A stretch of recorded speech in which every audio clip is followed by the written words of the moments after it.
रहीम अस्सलाम वालेकुम।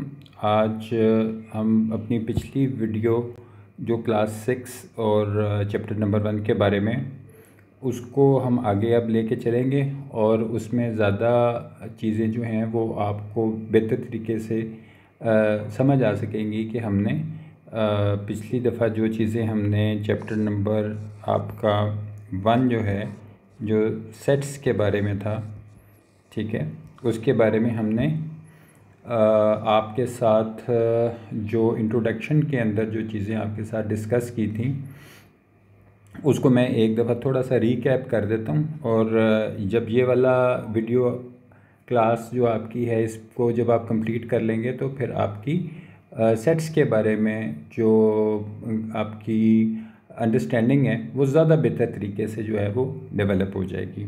मैं थोड़ा सा आपको रीकैप कर देता हूँ। पिछली दफ़ा जब हम इसमें इंट्रोडक्शन के अंदर जब हमने सारी बात की थी तो उसमें एक तो मैंने आपको एक चीज़ आपको शायद याद हो कि जो एक मैथमेटिशियन जिनका नाम जॉर्ज कैंटर, मैंने लिखा भी था, मैं दोबारा आपके सामने उस चीज़ को लिख रहा हूँ। इन्होंने जो था वो 19वीं सेंचुरी के अंदर जो था वो सेट्स के बारे में बताया था कि इन सेट्स को कैसे लिखा जा सकता है और कैसे इस्तेमाल किया जा सकता है। दो चीज़ें जो इम्पोर्टेंट हैं वो हम अभी उसको देख लेते हैं और फिर जब हम उसके आगे चलेंगे तो वो चीज़ें आपको फिर ज़्यादा बेहतर तरीके से उनका अंदाज़ा होगा कि क्या है। अच्छा, अब आपको याद होगा कि लास्ट जो आपके साथ हमने किया था उसमें हमने कुछ एग्ज़ाम्पल्स ली थी। जैसे हमने एक एग्ज़ाम्पल ली थी कि एक क्रिकेट की टीम हो सकती है, तो उसके अंदर उसके कुछ मेंबर्स वगैरह होते हैं। तो हमने एक एग्ज़ाम्पल जो थी वो एक क्रिकेट टीम की ले ली। इसी तरह आप और एग्ज़ाम्पल्स भी ले सकते हैं। जैसे आप एक क्लास में पढ़ते हैं, उसमें बहुत सारे स्टूडेंट्स होंगे तो वो भी कलेक्शन ऑफ ऑब्जेक्ट्स है। अब अगर क्लास में देखें तो ऑब्जेक्ट्स क्या, जो आपके क्लास फेलोज़ होंगे वो सारे ऑब्जेक्ट्स हैं आपकी क्लास के। इसी तरह हमने बात की थी कि कोई बंच है फ्लावर्स का, ठीक है, और बंच ऑफ फ्लावर्स भी एक कलेक्शन है। इसके अलावा आपका कोई ग्रुप है, ठीक है, फ्रेंड्स का, तो ग्रुप ऑफ फ्रेंड्स ये भी एक कलेक्शन हो सकती है, ठीक है। तो ये मुख्तलिफ़ कलेक्शंस जो इस वक्त आपके सामने मैं लिख रहा हूँ कि एक है स्वार्म ऑफ बर्ड्स, ठीक है, कि बर्ड्स थी किसी जगह पे एक स्वार्म की शक्ल में, तो वो भी एक कलेक्शन है। अब ये सारी चीज़ें जो आपके सामने इस वक्त मेंशन की हैं, ये सारी चीज़ें ये दरअसल क्या हैं, ये एक कलेक्शन है, ठीक है। अब इनमें कलेक्शन किस चीज़ की, आप देख लें कि बहुत सारे फ्लावर्स, बहुत सारे फ्रेंड्स, बहुत सारे बर्ड्स, और इसी कलेक्शन को जिस वक्त हम मैथमेटिक्स की लैंग्वेज में पढ़ते हैं तो इसी कलेक्शन को हम सेट्स कहते हैं।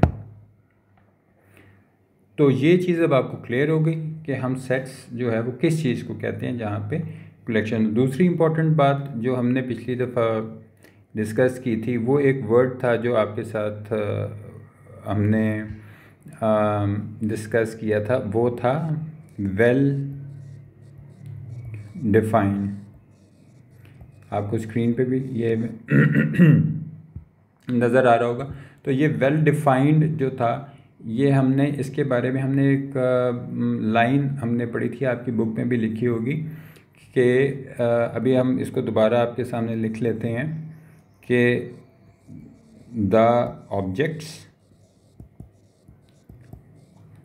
Of a set are called its members, ठीक है, या हम इनको एलिमेंट्स भी कह सकते हैं, ठीक है। अब जो चीज़ आपने अपने जहन में रखनी है वो ये है कि हमारा जो वर्ड है वेल डिफाइंड, ये किसके बारे में बात कर रहा है? ये बात कर रहा है आपके सेट्स के जो मेंबर्स या एलिमेंट्स, यानी जितने भी एलिमेंट्स हैं या मेंबर्स हैं ये किसी सेट के, उनको वेल डिफाइंड होना चाहिए। और वेल डिफाइंड का क्या मतलब है, ये भी हमने लास्ट टाइम उसमें एक चीज़ जो थी वो डिस्कस की थी कि वेल डिफाइंड से मुराद हम ये लेते हैं कि हर मेंबर की या हर एलिमेंट की एक स्पेसिफिक प्रॉपर्टी होनी चाहिए। ठीक है, तो ये चीज़ आपको यहाँ से क्लियर हो गई कि हर एलिमेंट जो है वो अपनी एक स्पेसिफिक प्रॉपर्टी जो है वो रखेगा। अच्छा, अब जब हम वेल डिफाइंड की बात करते हैं तो यहाँ पे हम एक चीज़ और जो आपके साथ मज़ीद इसको क्लैरिटी में ले आते हैं, जो हमने लास्ट टाइम भी डिस्कस किया था, अभी उसको दोबारा रिवाइज़ भी कर लेते हैं ताकि आपको याद भी रहेगा और आपके जहन में भी रहेगा। उसमें यह था कि अगर हम किसी जगह पे ये लिख देते हैं कि हमने यहाँ पे लिख दिया कलेक्शन ऑफ गुड स्टोरीज, ठीक है, या हमने लिख दिया कलेक्शन ऑफ टेस्टी फूड, या हमने ये लिख दिया कि collection of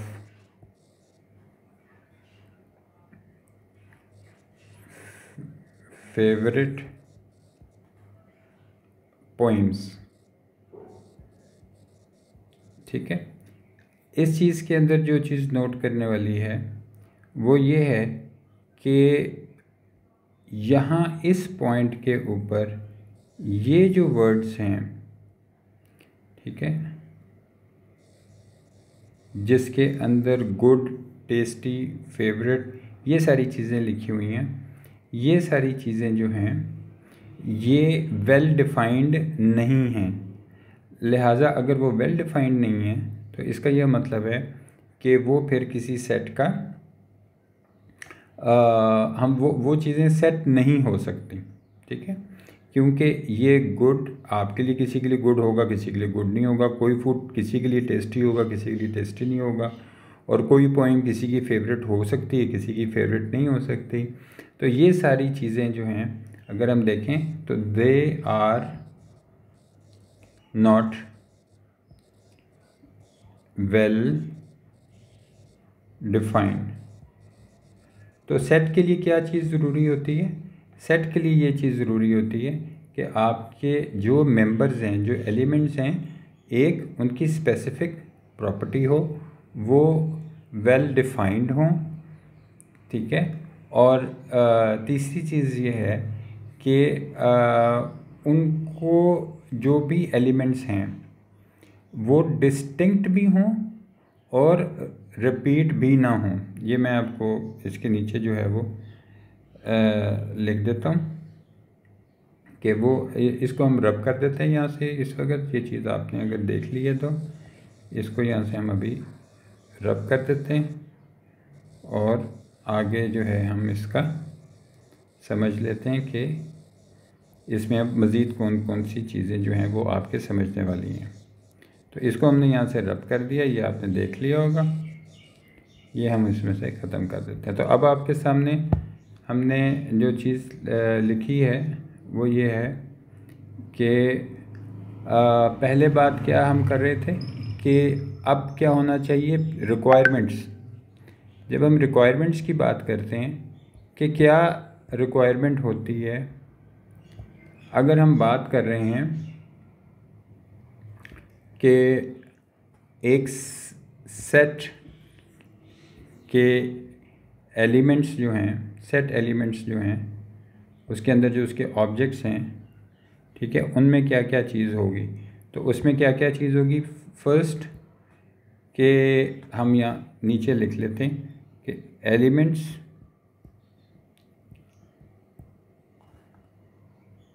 should be well defined, एक बात ये हो गई। फिर एलिमेंट्स शुड बी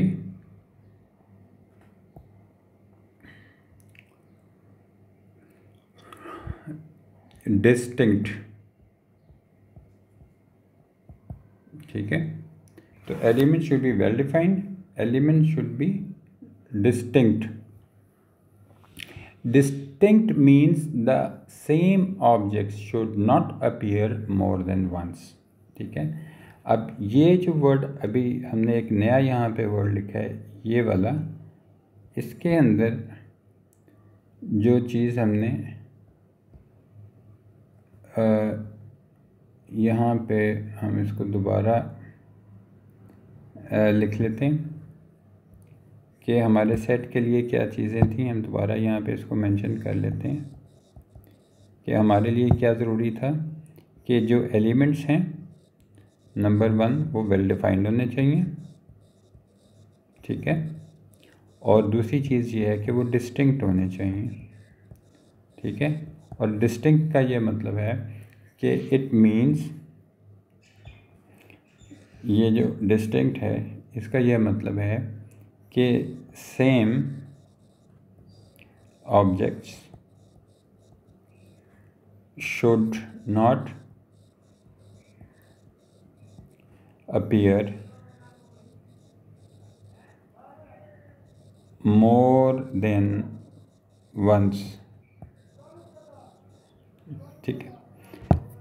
तो आपके जितने सेट के एलिमेंट्स हैं उनको वेल डिफाइंड होना चाहिए, और दूसरी बात यह है कि उनको डिस्टिंक्ट होना चाहिए, यानी एक ही ऑब्जेक्ट्स जो हैं वो दोबारा रिपीट नहीं होने चाहिए, ठीक है। तो ये अब आपको इसमें अंदाज़ा हो गया कि अब हम इसको कैसे समझ सकते हैं कि इसका क्या मतलब है। तो इसका एक आपको मैं छोटी सी एक एग्ज़ाम्पल जो है वो आपके सामने रख देता हूँ। वो एग्ज़ाम्पल से जो होगा वो आपको मज़ीद क्लियर हो जाएगा कि डिस्टिंक्ट से हमारी क्या मुराद है। हम थोड़ी देर के लिए एक मिसाल ये ले लेते हैं कि हमारे पास एक सेट है, हम अपने सेट का नाम ए रख देते हैं और हम ए के अंदर कुछ एलिमेंट्स लिख देते हैं, जैसे हम लिख देते हैं S M A L। अब इस सेट के जो मेंबर्स हैं वो कौन है, या एलिमेंट्स जो हैं वो कौन है। मेरा ख्याल है कि मैं अब इनको मेंबर्स नहीं बल्कि अब आपके सामने इसको एलिमेंट्स कहूँगा, क्योंकि आगे जितनी भी डिस्कशन या हायर क्लासेस भी होंगे उनमें वर्ड जो है वो एलिमेंट जो है वो यूज़ होता है, तो इसलिए अब मैं इनको एलिमेंट्स कहूँगा। जैसे आपके सामने S ये एक एलिमेंट है और ये एलिमेंट A सेट का एलिमेंट है। इसी तरह M भी एक एलिमेंट है, इसी तरह A भी एक एलिमेंट है और इसी तरह L भी एक एलिमेंट है। तो A सेट के अंदर 4 एलिमेंट्स हैं S M A L। अब S M A L जो हैं ये वेल डिफाइंड है और डिस्टिंक्ट हैं, तो इसमें दोनों प्रॉपर्टीज़ आपकी आ गई कि ये वेल डिफाइंड भी हैं, ठीक है। और दूसरी चीज़ ये है कि इनकी दे आर डिस्टिंक्ट,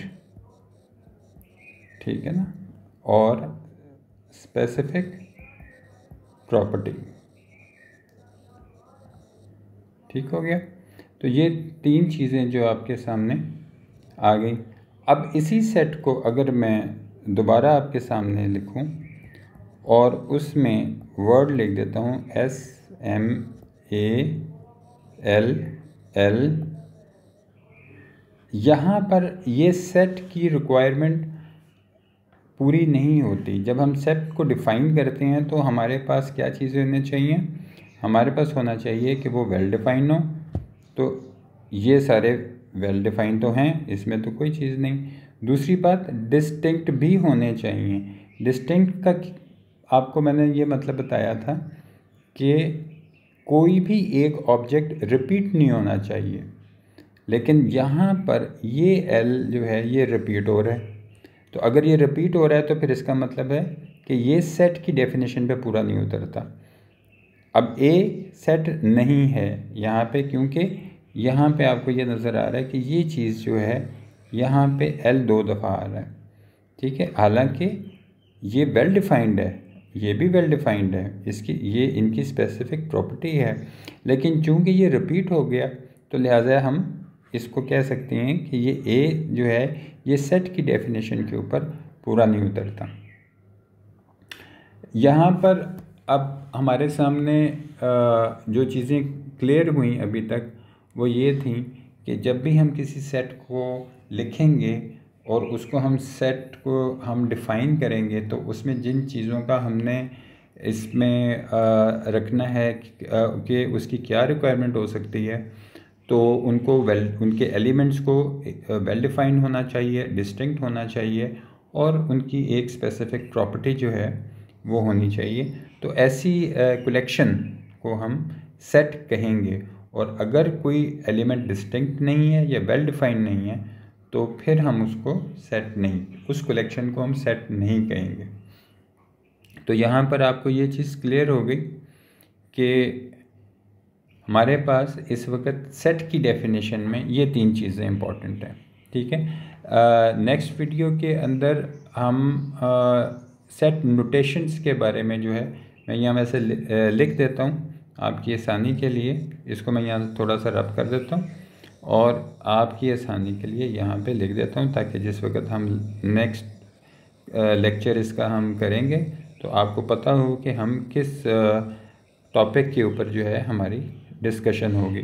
अगली डिस्कशन जो है वो हमारी होगी सेट नोटेशन के बारे में। तो सेट नोटेशन नेक्स्ट वीडियो, ये नेक्स्ट क्लास के अंदर जो है हम देखेंगे। इसमें ज़रूरी ये है कि इस वीडियो के बारे में, इस टॉपिक के बारे में, इस लेक्चर के बारे में अगर आपका कोई भी क्वेश्चन है तो वो आप कमेंट्स में पूछ सकते हैं और हमारी पूरी कोशिश होगी कि जितने क्वेश्चंस या कोई कन्फ्यूजन है किसी को इसके बारे में तो वो कमेंट्स में अपना क्वेश्चन जो है वो डाल सकता है, हम उसको रिप्लाई करेंगे।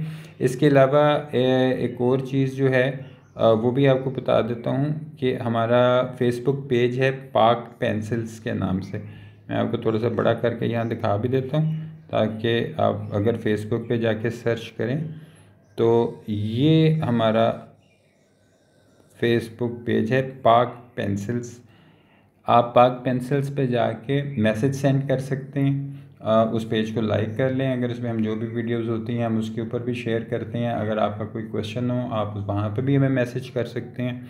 और इस वीडियो की जो नीचे जो कमेंट्स हैं उसके अंदर भी आप अपना कोई भी क्वेश्चन पूछ सकते हैं, कोई कन्फ्यूजन हो वो पूछ सकते हैं। नेक्स्ट एक दफ़ा फिर आपको रिमाइंड करा दूँ कि अगली वीडियो जो है वो हमारी सेट नोटेशंस के बारे में होगी, ठीक है। और उसमें हम ये सीखेंगे कि एक सेट को लिखने का क्या तरीका होता है। तो अगले लेक्चर में हम सेट लिखने का, ठीक है, सेट लिखने का तरीका देखेंगे कि कैसे एक सेट को लिखा जाता है, ठीक है। Thank you very much. आज का लेक्चर यहीं तक था। इंशाल्लाह फिर अगले लेक्चर में मुलाकात होगी आपसे। अपना बहुत सा ख्याल रखिएगा। अल्लाह हाफ़िज़।